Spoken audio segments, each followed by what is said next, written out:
சில பிள்ளைகள் அகற்றப்பட வேண்டும் என்பதையும் நாம் பார்த்து கொண்டு வருகிறோம். எதற்காக சிறிய நடத்துகிறது கிளைகள் அகற்றப்பட வேண்டும். யோசுவாவின் புஸ்தகம் 24ஆம் அதிகாரம்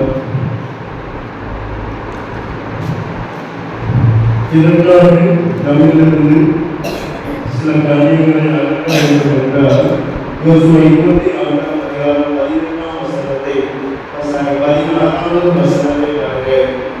அப்பொழுது ஜனங்கள் பிரதிநிதியாக வேறு தேவர்களை சேவிக்கும்படி கர்த்தரை விட்டு விலகுகிற காரியம் எங்களுக்கு தூரமாக இருப்பதாக. கர்த்தரை விட்டு நாம் எது விலக பண்ணுகிறதோ அது எல்லாம் நமக்கு தூரமாக இருக்க வேண்டும். அப்படியானால் தேவனால் தெரிந்து கொள்ளப்பட்ட சித்தி மரத்திலே சில காரியங்களை என்ன செய்ய வேண்டும்?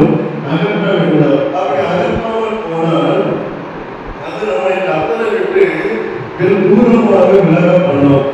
அப்படி எதையெல்லாம் நாம் அகற்ற வேண்டும் என்று சில 5 கிளைகளை பற்றி பார்த்தோம். இன்றைக்கு நாம் பார்க்க போவது 4வது கிளை. தேவனால் தெரிந்து கொள்ளப்பட்டவர்களிடத்தில் அகற்றப்பட வேண்டிய 6வது கிளை ஆசை இச்சைகள். இது தேவனை நம்மை விட்டு பிரிக்கும்.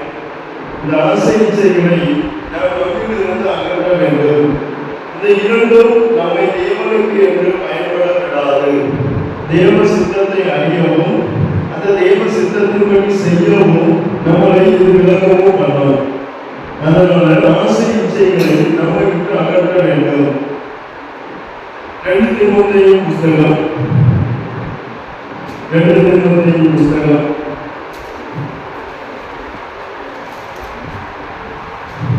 அதிலே 4ஆம் அதிகாரம் அதிலே 10வது வசனத்தில் பாருங்க. ஏனென்றால் தேவன் இப்பிரபஞ்சத்தின் மேல் ஆசை வைத்து என்னை விட்டு பிரிந்து. அப்போ ஆசை என்பது தேவ சித்தத்தை விட்டும் தேவ ஊழியரை விட்டும் தேவனை விட்டும் தேவனோடு உள்ள ஐக்கியத்தை விட்டும் ஆவிக்குரிய ஐக்கியத்தை விட்டும் இந்த ஆசை என்ன செய்து விட்டது? தேவனை பிரித்து விட்டது. அப்ப கர்த்தரை விட்டு நம்மளை பிரிக்கிற காரியங்களில் 6வது எது என்றால் ஆசை இச்சைகள். அப்ப தேவா என்பவன் பவுலோடு ஒரு ஆவிக்குரியவனோடு ஐக்கியமா இருந்த தேவா இப்பிரபஞ்சத்தின் மேல் ஆசை வந்த போது ஊழியரை விட்டு ஐக்கியம் போனது, சபையை விட்டு ஐக்கியம் போனது, ஆவிக்குரிய ஜீவியத்தை விட்டு ஐக்கியம் போனது.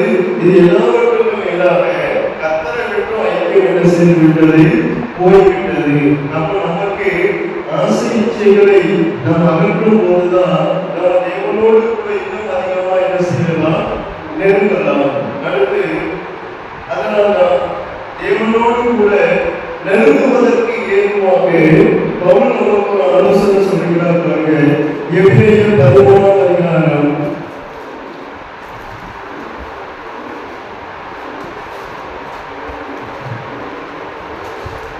எபிரேயர் 13ஆம் அதிகாரத்திலே அதில் 5வது வசனத்தை பாருங்க.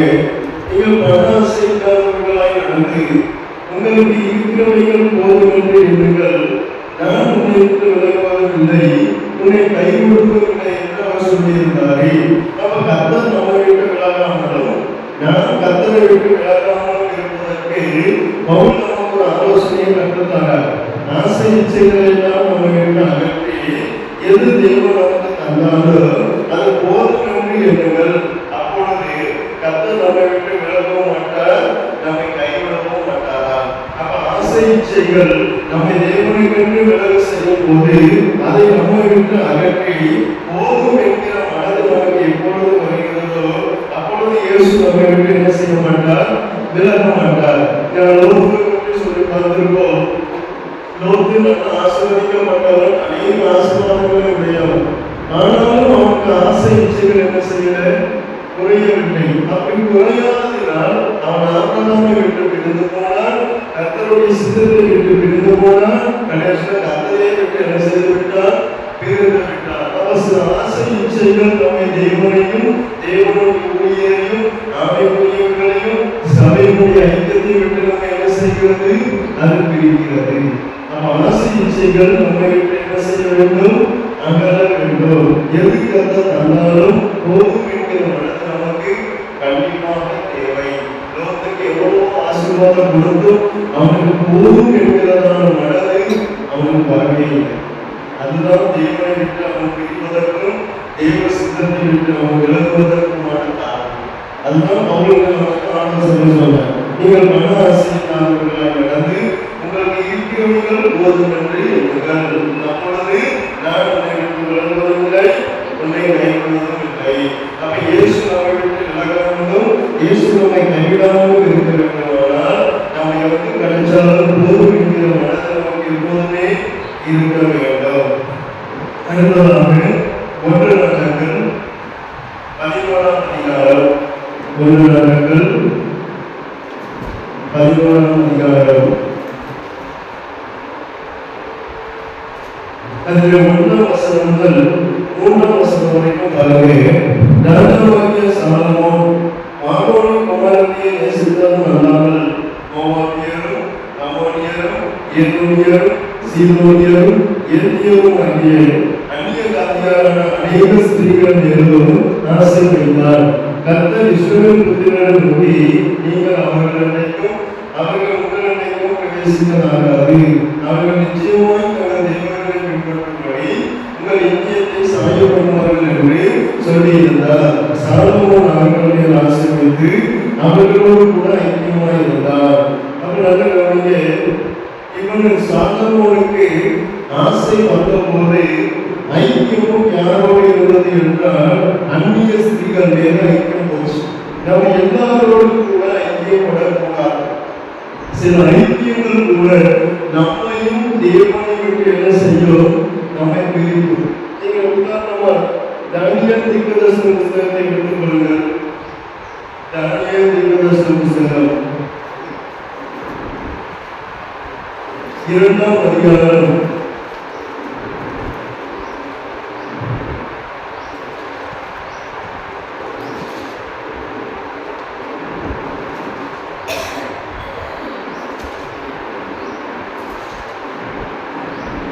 18வது வசனத்தை பாருங்க. 17 முதல் பாருங்க. பின்பு தானியேல் தன் வீட்டுக்கு போய் தானும் தன் தோழரும் பாபிலோனின் மற்ற ஞானிகளோடு அறியாதபடிக்கு இந்த மறைபொருளை குறித்து பரலோகத்தின் தேவனை நோக்கி இரக்கம் கேட்கிறதற்காக அனனியா, மிசாவேல், அசரியா என்னும் தன்னுடைய தோழருக்கு இந்த காரியத்தை அறிவித்தார். தானியேல் பாபிலோனில் இருந்தாலும் யாரோடு ஐக்கியமாய் இருக்கிறார் என்றால் ஆவிக்குரியவர்களோடு, ஜெபிக்கிறவர்களோடு, கர்த்தரோடு உள்ள ஐக்கியத்தில் இருக்கிறவர்களோடு தானியேல் ஐக்கியமாக இருந்தார். அவர் எல்லாரோடு கூட ஐக்கியமாக இல்லை. இப்படிப்பட்டவர்களோடு ஐக்கியமாக இருந்ததுனால நமக்காக அவங்களும் என்ன செய்தாங்க? ஜெபிப்பாங்க. அப்ப ஜெபம் பண்ணும்போது யாரிடத்துல ஜெபம் சொல்லுகிறார் என்றால் தனக்காக ஜெபிக்கிறவர்கள் இடத்துல தன்னுடைய ஜெபம் சொல்றார். ஆவிக்குரிய ஜெபம் செய்கிறவர்கள் இடத்துல ஜெபம் என்ன செய்கிறார்? சொல்லுகிறார். அப்படியானால் இப்படிப்பட்ட ஐக்கியங்கள் நமக்கு கண்டிப்பாக தேவை. ஆவிக்குரியவர்களோடு, ஜெபிக்கிறவர்களோடு, கர்த்தரோடு உள்ள ஐக்கியத்தில் உள்ளவர்களோடு நம்ம என்ன செய்ய வேண்டும்? ஐக்கியப்பட வேண்டும். ஆனா இந்த சாலமோன் யாரோடு ஐக்கியப்பட்டார் என்றால் அந்நிய ஸ்திரீகளோடு கூட ஐக்கியப்பட்டார். அவருடைய ஆசை எங்கே இருக்கிறதோ அங்கேதான் அவருடைய ஐக்கியமும் இருந்தது. அப்ப நம்முடைய ஆசை எங்கே இருக்கிறதோ அங்கதான் நம்முடைய ஐக்கியமும் இருக்கும். உதாரணமாக இவருடைய தகப்பனாகிய தாவீதுடைய ஆசையை பாருங்க. சங்கீதம் 63ஆம் சங்கீதத்தை எடுத்துக்கொள்ளுங்க. தகப்பனுடைய ஆசையை பாருங்க. சங்கீதம் 63 அதுல 2வது வசனத்தை பாருங்க. இப்படியே பரிசுத்த ஸ்தலத்தில் உம்மை பார்க்க ஆசையாக இருந்து உமது வல்லமையையும் உமது மகிமையையும் கண்டேன். அப்போ நம்ம நமக்கு ஆசை இருக்க வேண்டும் என்றால் அது தேவனுக்கு பிரியமான ஆவிக்குரிய காரியங்களின் மீது நமக்கு ஆசை இருக்க வேண்டும். சாலமோனுடைய தகப்பனுக்கு இருந்த ஆசை வேறு, அவனுடைய மகனுக்கு இருந்த ஆசை வேறு. தாவீதுக்கு இருந்த ஆசை எங்க இருக்கு? பரிசுத்த ஸ்தலத்துல உங்களை பார்க்க ஆசையா இருந்து உங்களது வல்லமையையும் உங்களது மகிமையையும் கண்டேங்க. அப்ப நமக்கு தேவன் மேல அதிகமா ஆசை இருந்தால்தான் இன்னும் நமக்கு அதிகமான காரியங்களை கர்த்தர் என்ன செய்வார்? நமக்கு காண பண்ணுவார். நம்மிடத்தில் இருந்து எது முதலாவது அகற்றப்பட வேண்டுமானால் ஆசை அகற்றப்பட வேண்டும். அப்படி ஆசை இருந்தால் அது ஆவிக்குரிய காரியங்களின் மேல ஆசை இருக்க வேண்டும். தாவீதுக்கு ஆசை இருந்தது, அது தேவனுக்கு பிரியமானதாகவும் ஆவிக்குரிய காரியங்களின் மேல என்ன செய்தது? இருந்தது. அடுத்ததாக இச்சை நம்மை விட்டு அகற்றப்பட வேண்டும். எபேசியர் 4ஆம் அதிகாரம்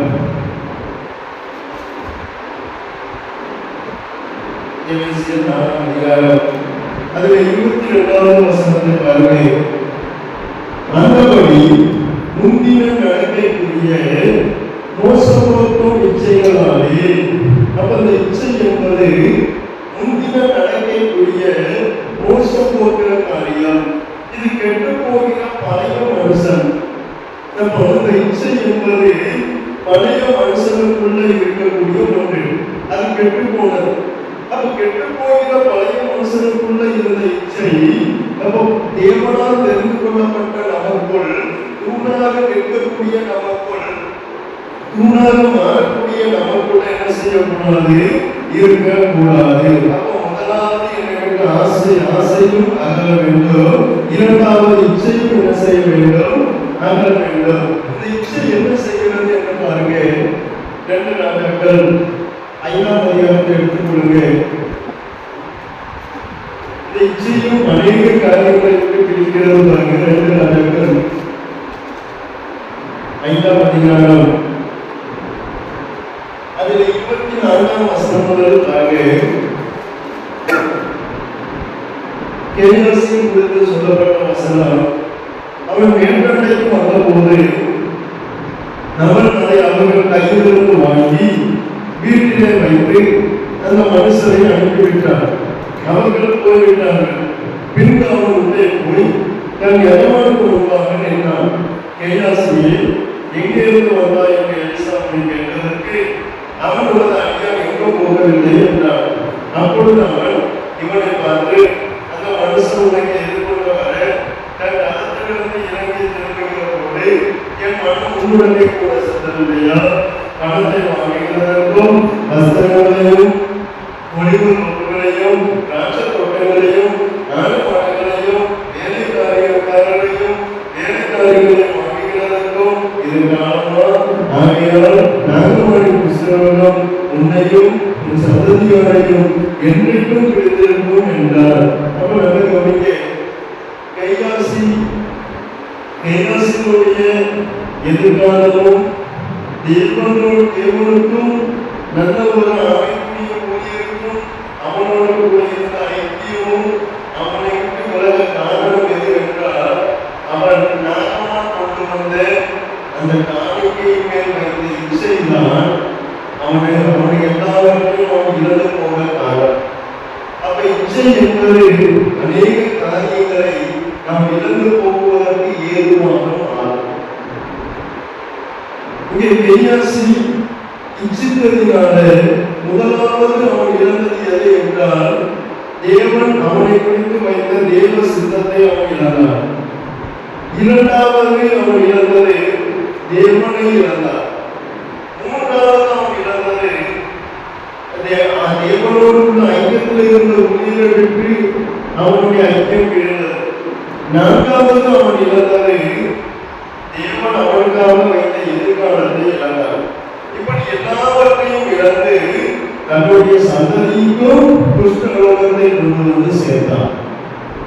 அப்ப தனக்கும் தன் குடும்பத்துக்கும் நஷ்டம் ஏற்படுத்துவது எது என்றால் சில ஆசை இச்சைகள். அதனால்தான் பவுல் நமக்கு ஆலோசனை சொன்னார், போதும் என்று மனதிடக்கூடிய தெய்வபக்தியே மிகுந்த ஆதாயம். இதுதான் நம்மை தேவனுக்குள்ளாக, தேவனோடு உள்ள ஐக்கியத்துக்குள்ளாக, சபையோடு உள்ள ஐக்கியத்துக்குள்ளாக, தேவ உரிமையோடு உள்ள ஐக்கியத்துக்குள்ளாக, ஜபத்தினோடு உள்ள ஐக்கியத்துக்குள்ளாக நம்மை நிலைநிறுத்தும். அப்ப நம்மை விட்டு ஆசை இச்சைகளை நாம் அகற்றும் போது இன்னும் அதிகமாக நாம் தேவனோடு ஐக்கியப்படலாம், இன்னும் அதிகமாக நாம் தேவ சித்தத்தை அறிந்து கொள்ளலாம், இன்னும் அதிகமாக நாம் தேவ சித்தத்தின்படி என்ன செய்யலாம். நம்ம நம்மை விட்டு அகற்ற வேண்டியதை நாம் அகற்ற வேண்டும். எது அப்பதான் நம்ம எப்படி என்ன செய்வார், தூணாக நம்மை மாற்றுவார். அதனால கடவுள் சொன்னாங்க, கர்த்தரை விட்டு விலகுகிற காரியம் எங்களுக்கு தூரமாக இருப்பதா. நம்மை விட்டு அகற்றப்பட வேண்டிய கிடைகளை நாம் அகற்றும் போது இன்னும் அதிகமாக தேவ சித்தத்தை என்ன செய்யலாம், அறிந்து கொள்ளலாம். கேட்கிறோம் உண்மை பிடிப்பதற்காக எங்களுக்கு கட்டுத்தந்து பாடுவதற்காக அப்பா ஆசைகளெல்லாம் எங்களுக்கு அகற்றினதாவே இன்னும் அதிகமாய் உமக்காக தோணாக உமோடு அதிகமாய் நிலைத்திருக்க தேவ சித்தத்தை செய்கிறவர்களாய் மாற எங்களுடைய குடும்பத்துக்கு நஷ்டத்தை உருவானாலும் எங்களுக்கு அகற்ற வேண்டியதை அகற்றி எங்களுக்கு திருப்பதாரும் கதாவை உமக்கு போதனுள்ள பாத்திரமாய் மாற உமக்கு ஆயத்தப்படக்கூடிய பாத்திரமாய் மாற எங்களுக்கு திரும்ப செய்யும். அந்த ஒவ்வொருவரை நீர் ஆசீர்வதியும். யாருக்கு கிடைக்காத பாக்கியங்களை எங்களுக்கு தந்தீரே. அந்த மகாக்களை தயவாய் ஸ்தோத்திரம். உம்முடைய நாமமாகும் வேண்டும். இயேசுவின் நாமத்தால் ஜெபம் ஜீவனுள்ள நல்ல பிதாவே, ஆமென். என் ஆத்துமாவே கர்த்தரை ஸ்தோத்திரி, என் உள்ளமே பரிசுத்த நாமத்தை ஸ்தோத்திரி. என் ஆத்துமாவே கர்த்தரை ஸ்தோத்திரி, கர்த்தர் செய்த சகல உபகாரங்களையும் மறவாதே. ஆமென். கர்த்தராகிய இயேசு கிறிஸ்துவினுடைய கிருபையும் பிதாவாகிய தேவனுடைய அன்பும் பரிசுத்த ஆவியானவருடைய ஐக்கியம் என்றும்